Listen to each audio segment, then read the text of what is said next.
Regular చేయాలని కోరుతూ junior panchayat కార్యదర్శులు చేపట్టిన నిరవధిక సమ్మె ఇవాళ 12వ రోజుకు చేరుకుంది. 9వ తేదీ సాయంత్రం 5 గంటలలోపు విధుల్లో చేరాలని రాష్ట్ర ప్రభుత్వం అల్టిమేటం జారీ చేసినట్లు పట్టువేయటం లేదు వారు. బెదిరింపులకు గురి చేస్తున్న ఉద్యోగం నుంచి తొలగించేందుకు ఉత్తర్వులు జారీ చేసిన తమ న్యాయబద్ధమైన డిమాండ్ సాధించేందుకు వరకు పోరాటం సాగిస్తామని చెబుతున్నారు. ప్రభుత్వం దిగివచ్చి తమ సమస్యలు పరిష్కారం చేసేంత వరకు నిరవధిక సమ్మెను యథావిధిగా నిర్వహిస్తామని స్పష్టం చేస్తున్నారు. అప్పటి వరకు వివిధ రూపాల్లో వినూత్న రీతిలో నిరసనలు తెలియజేస్తామని స్పష్టం చేస్తున్నారు.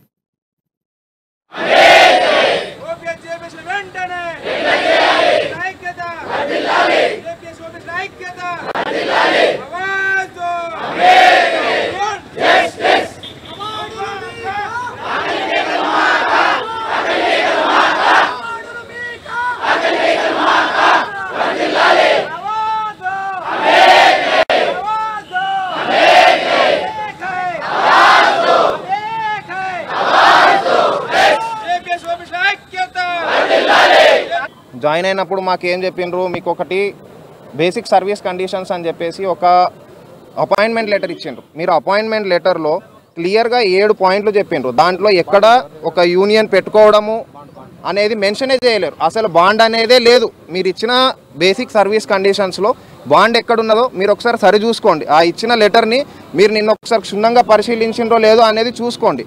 ఆ 7 దాంట్లో ఏమి ఇచ్చిండ్రు అని అంటే ఎవ్రీ ఇయర్ పర్ఫార్మెన్స్ బేస్ మీద మీ అసెస్మెంట్ చేసి మీకు రెన్యువల్ చేస్తామని చెప్పిండ్రు. ఎక్కడ మమ్మల్ని పర్ఫార్మెన్స్ అసెస్మెంట్ ఎక్కడ చేసిండ్రు? లీగల్గా చెప్పాలి అని అంటే ప్రతి సంవత్సరం మేము 4 సంవత్సరాల నుంచి జీతం తీసుకుంటున్నాం. మేము నచ్చకపోతే మమ్మల్ని 4 సంవత్సరాలు ఎందుకు కంటిన్యూ చేసిండ్రు?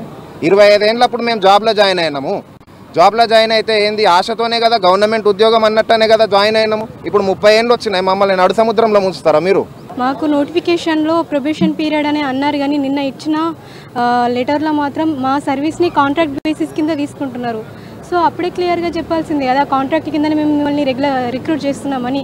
అలా కాకుండా 3 ఇయర్స్ ప్రొబేషన్ పీరియడ్ అని, తర్వాత 3 ఇయర్స్ తర్వాత రెగ్యులర్ చేస్తామని చెప్పారు. 3 ఇయర్స్ కంప్లీట్ అయిన తర్వాత మళ్ళీ 1 ఇయర్ ఎక్స్టెండ్ చేస్తున్నట్టు జియో నెంబర్ 26 ఇచ్చారు.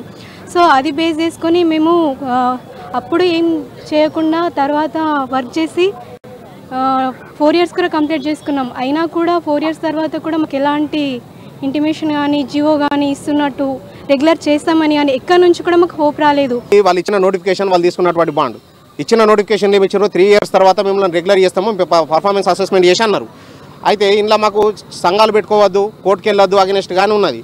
మరి అదే నోటిఫికేషన్లో అదే బాండ్లో మీరు 3 ఇయర్స్ అని రాసినప్పుడు మరి మీరే లెక్కతోటి అసెంబ్లీలో చట్టం చేసి జియో 26 తెచ్చి మాకు 4 సంవత్సరాలు తీసుకొస్తారు అంటే మాకో న్యాయం మీకో న్యాయం ఉంటుంది ఎక్కడన్నా?